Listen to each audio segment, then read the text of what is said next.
Psalms 117, 117 and 2, 2 Samuel 2 and 6, 2 Peter 1 and 7, 2 Corinthians 6 and 6, Colossians 3 and 2. The devotional reading will be coming from Joshua 2, verses 1 through 14. Central verse. Put on, therefore, as the elect of God, holy and beloved, bowels of mercies, kindness, humbleness of mind, meekness, long suffering. And that's from Colossians 3:12 from the King James Version. Therefore, as God's chosen people, holy and dearly loved, clothe yourselves with compassion, kindness, humility, gentleness, and patience. Again, from Colossians 3:12, and that's from the New International Version. Tonight's devotional reader will be Elder Chris Bradley. Let's say amen for Elder Chris Bradley. Good evening, everybody. Good evening. From Joshua, the 2nd chapter, verses 1 through 14. And Joshua, the son of Nun, sent out of Shittim 2 men to spy secretly, saying, go view the land, even Jericho. And they went and came into a harlot's house named Rahab, and lodged there. And it was told the king of Jericho, saying, behold, there came men in hither tonight of the children of Israel to search out the country. And the king of Jericho sent unto Rahab, saying, bring forth the men that are come to thee, which are entered into thine house, for they be come to search out all the country.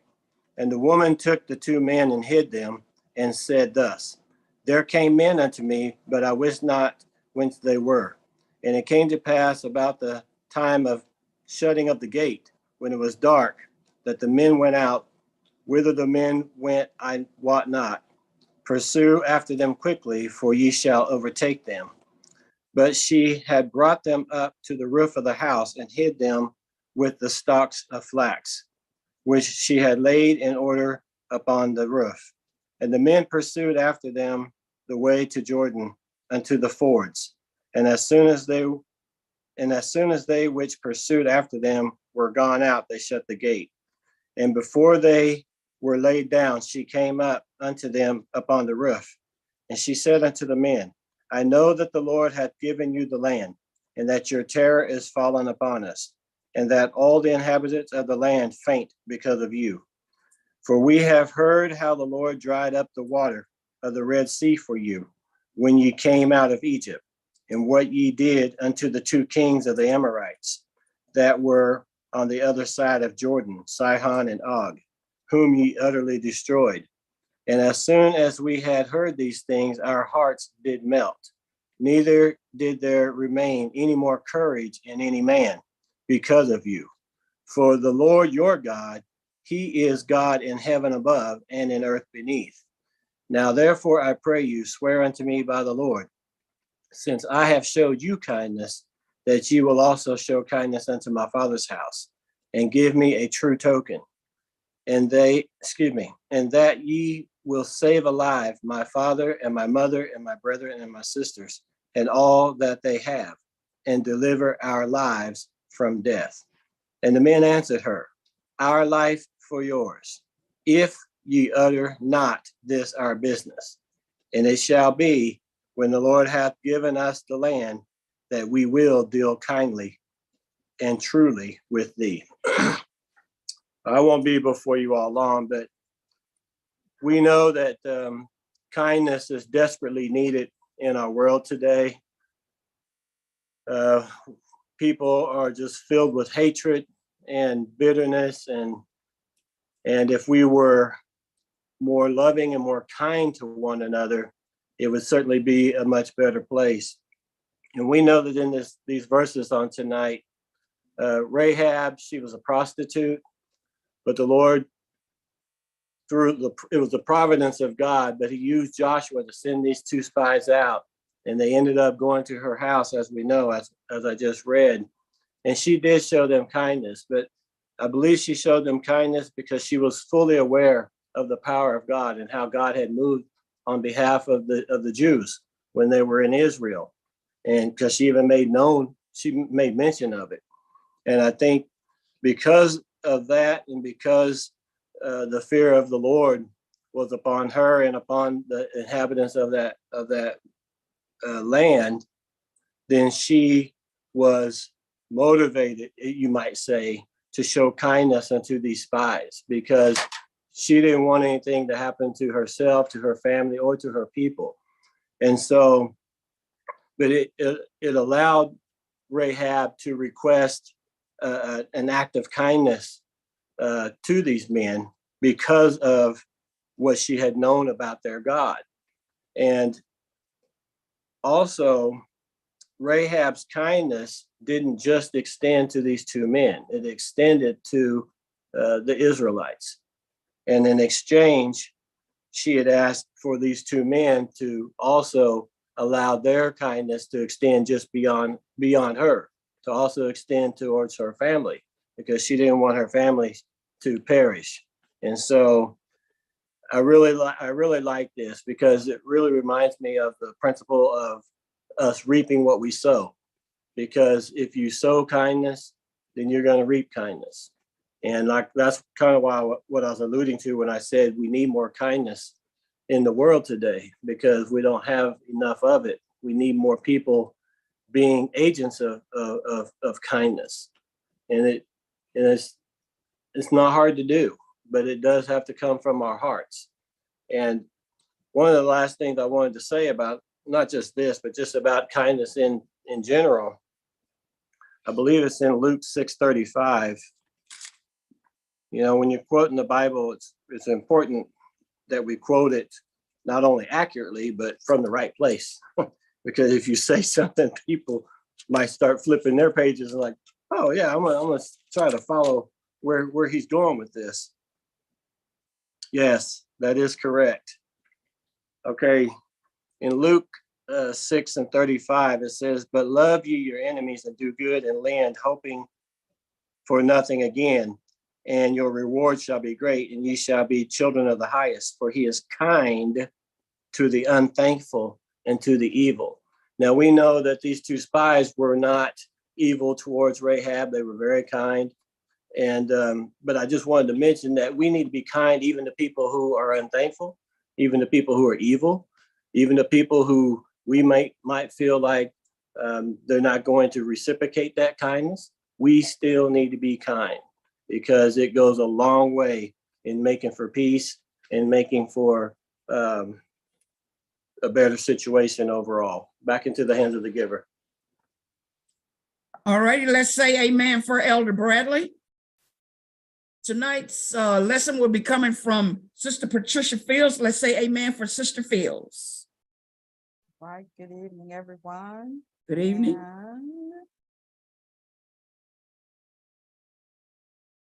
All right, so our topic tonight, the work of kindness.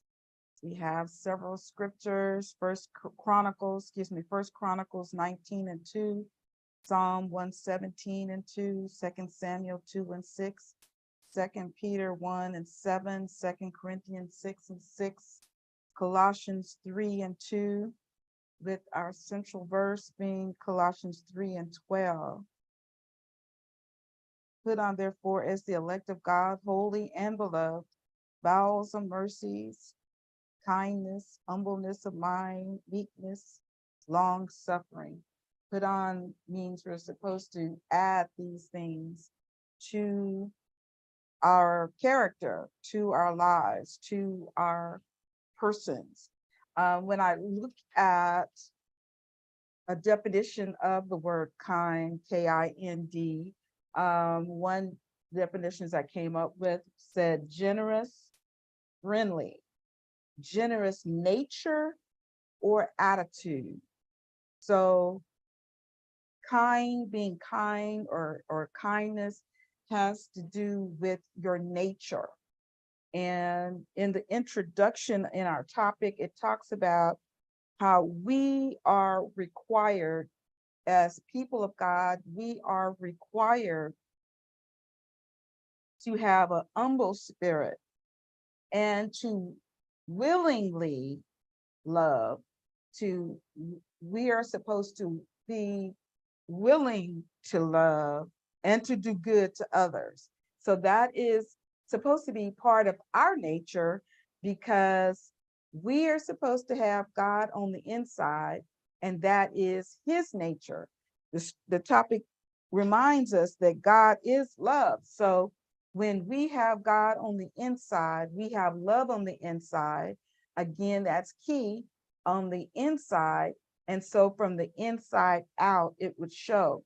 It talks about, the topic also mentions how it takes effort to be kind, especially when people are not nice. That's where the effort comes in. Because human nature, you might say, human nature is, oh, what? And we want to snap back because we've been offended. So to be kind, it takes effort to be kind, to be nice, to even be courteous to people who are rude, who are mean, who are disrespectful, ungrateful, and all of these other words and behaviors to you. It takes an effort to respond in a kind way. What I thought as I looked at that introduction, it says, when we have God on the inside, his nature should shine out, should show forth. So if God is love, then we should be willing, it said, to love others and to do good to others. As I was looking at that introduction, the phrase came to me, kill them with kindness. Now, I'm sure you've heard it. You may have even used the phrase, killing them with kindness.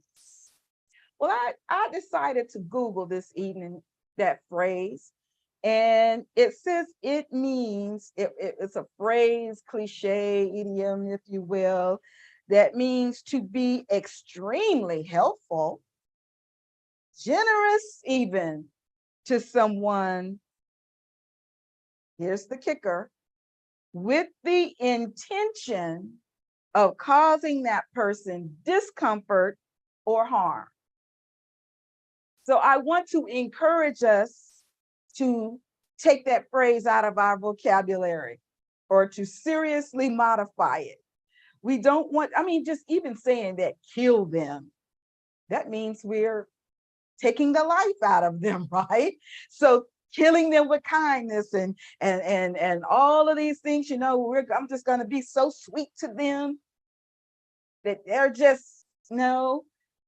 When that phrase is used, it says it's with the intent.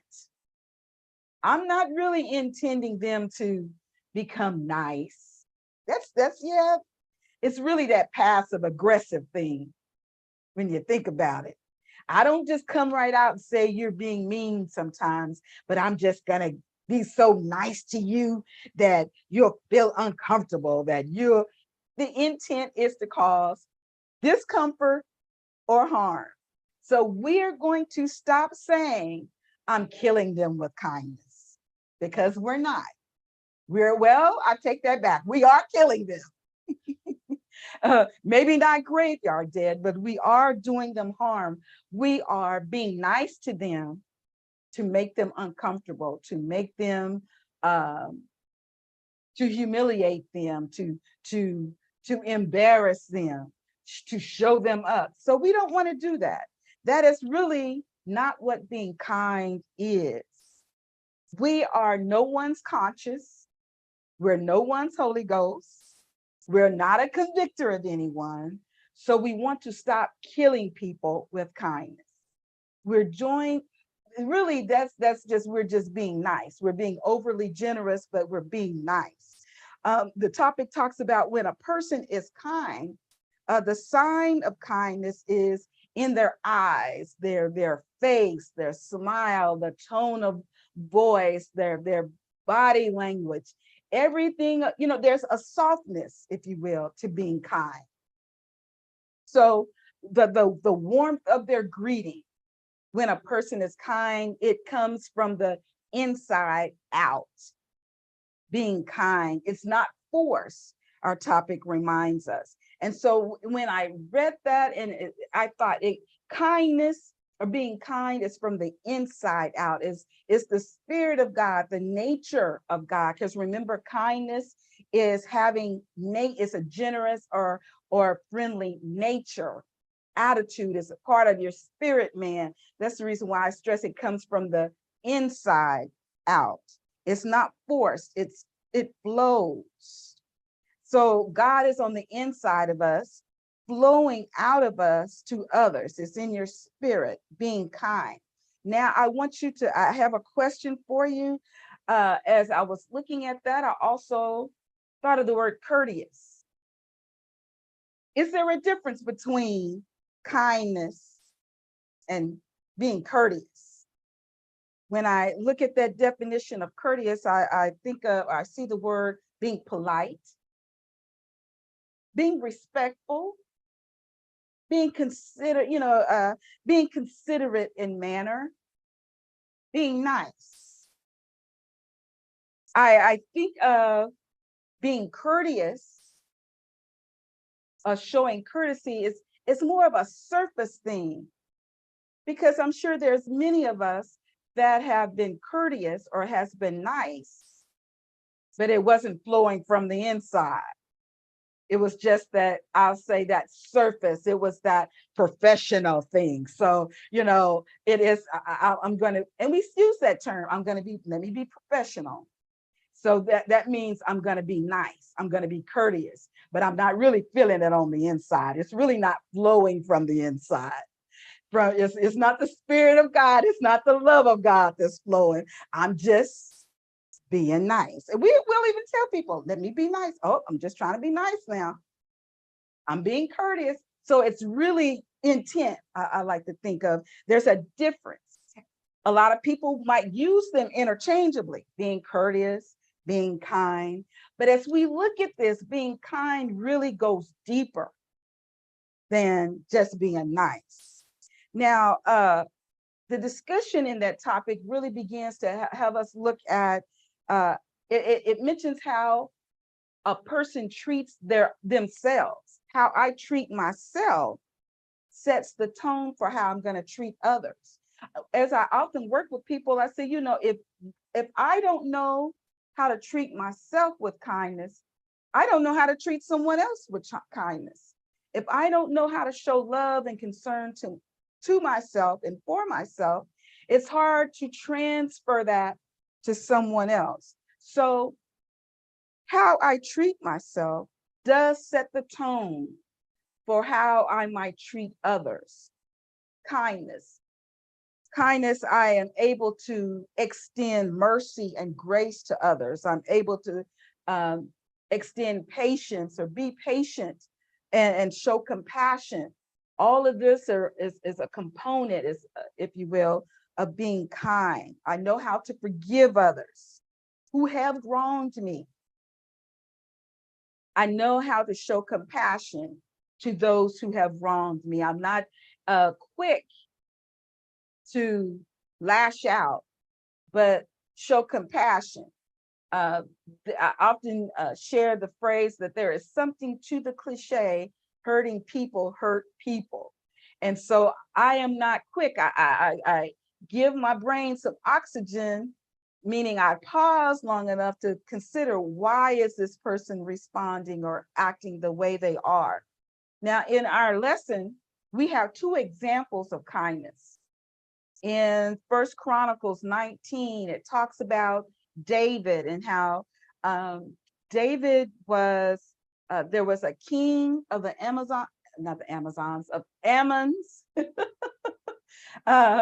Ammonites, and how Nahash, he was kind to David. He was nice. He showed compassion to David. So on his death, David said, you know what? I was shown kindness. I'm going to reciprocate that. I'm going to show kindness. I'm going to show compassion, because he could have came down hard and wiped them out and said, you know, Dad's dead and gone. I don't have to hold back. You guys are really enemies of my people. I can just take care of business now. The one who was kind to me no longer lives. But he didn't. Elder Bradley mentioned about showing the kindness extending to more than just the individual person. So David extended kindness not just to Nahash, who was kind to him, but he extended it to his son and the kingdom. But Hanun there, he listened, he had people in his ear, and he listened to the wrong people, and he did wrong. He caused embarrassment and shame to be heaped upon David's emissaries. And he did things to them that caused them shame. And so David said, you guys go and stay at this town and let your beards grow back out and your coverings and everything. And one thing I was looking at said, David, I think it was a topic at the end said, David come to realize, you know what, this joker just, he's not meaning good here. I've extended kindness because I was shown kindness. So I extended kindness not only to him, but the rest of his people. Okay, now we're going to have to take care of business. And what was unfortunate is that Hanun's behavior caused a civil war, not just involving his people, but his people's allies, the Syrians. He pulled other people into his shenanigans. But after everything died down, David had taken care of business, and he came out on top and victorious. The key thing there is David experienced kindness and compassion, so he extended it. And even though the men, Hanun had embarrassed and caused shame upon David's emissaries, he didn't retaliate right away. It wasn't until this king decided to pull in their allies and do all this other crazy stuff that David was like, okay, now enough is enough. And he established, that was one of the points I wanted to make, is he established some healthy boundaries. He didn't just be passive. Being kind doesn't mean you just lay down all boundaries and you just absorb everything that's done to you. You establish healthy boundaries. You can be compassionate in having healthy boundaries. And David had to do that because he showed compassion, yet when this king decided to go to the battle and pull in thousands of men and take in get his allies on his side, and they go to attack David, he said, wait a minute now, we can't have that. Another example that our lesson gives is the one that Elder Bradley has already discussed and reviewed, and that's with the one with Rahab. In both of these situations, grace and mercy was given. When you are kind, most times people are kind in return. So Rahab extended kindness, Nahash had extended kindness, and both of these individuals received kindness and compassion in return. And so even when, as people of God, even when we are not extended love, we are still compelled to show kindness to others because God's love is on the inside. So we want to share God's love.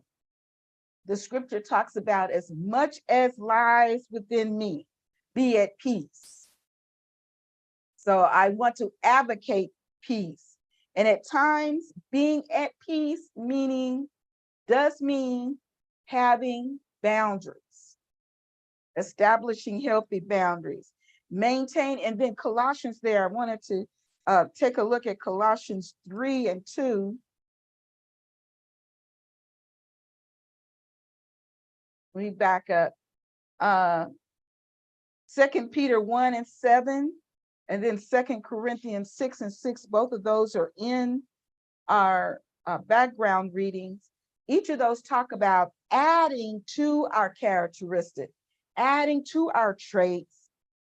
Mutual affection or brotherly love is what 2 Peter speaks of. Not only love, but mutual add to that. 2 Corinthians 6:6 says, I commend myself. That means, meaning that I show approval by engaging these things. Colossians 3:2 says, set your affection or set your mind, set your focus on things above. So we know that our thoughts, our ways is not the same as God's. So I mentioned that because God is love and we have to show love and compassion. So when we want to retaliate, we have to go God's way and show love and compassion. Courteous, being nice. That's the reason why I said that. Being courteous, being nice, that's not as deep as kindness. The topic says the work of kindness. Now, there are two different ways I saw that word work. One was the effort that I put into something to work at it. So there are times we have to work at being kind. We may have to say, I heard Mother say, there was some situation she had in her life, and she said, God, you love them through me until I can love them. So I'm paraphrasing because I'm not sure that's exactly how she said it. But there are times when we have to say, God, show the love. God, you do this until whatever is within me that's a roadblock gets smoothed out, and I can just naturally love this person, that I can show them compassion, that I can show them the kindness. So I have to work at it. And that's what 2 Peter 1:7 is telling us. 2 Corinthians 6:6 is those verses are telling us we have to do some work. We have to put some work in it. Because people, remember at the beginning, when people are not kind to us, when they're disrespectful or rude or mean to us, we have to pull deep from within, as they say, and make sure I'm still showing the love of God, that I am still allowing God's love to show forth. Another way of looking at work is a collection of things, a sample, a body of work, like, for example, artwork. So when I see the title, The Work of Kindness, it makes me think of how I have to show and do it more than once. There needs to be examples or samples, if you will, of me being kind. There in the class I taught last week, it was talking, I think, about Peter, and it said we have to, my thought is leading me, but about faith and works, works doesn't do it. We have to show our faith. And that's what I wanted to, when I look at the word work here, a collection, a sample. When we show love, there's going to be experiences. There's going to be, the word that I want to use is not coming to me. There's going to be examples. People will be able to point out our body of work, if you will, the work of kindness. What is the result of kindness? What does that look like? So we can look at work two different ways. We have to expend some energy. Sometimes, well, when those people are not being nice to us back, we have to expend the energy. We have to dig deep and allow God to love through us. And then there should be examples. There should be life experiences where we have been kind to others.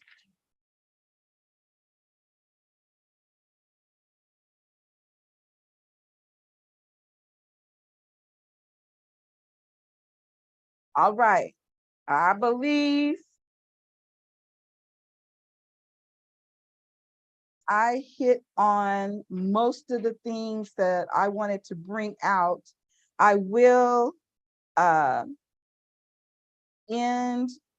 the last few sentences in our conclusion says, sometimes it is difficult to allow the work of kindness to work. But as much as lies within us, we must do everything we can to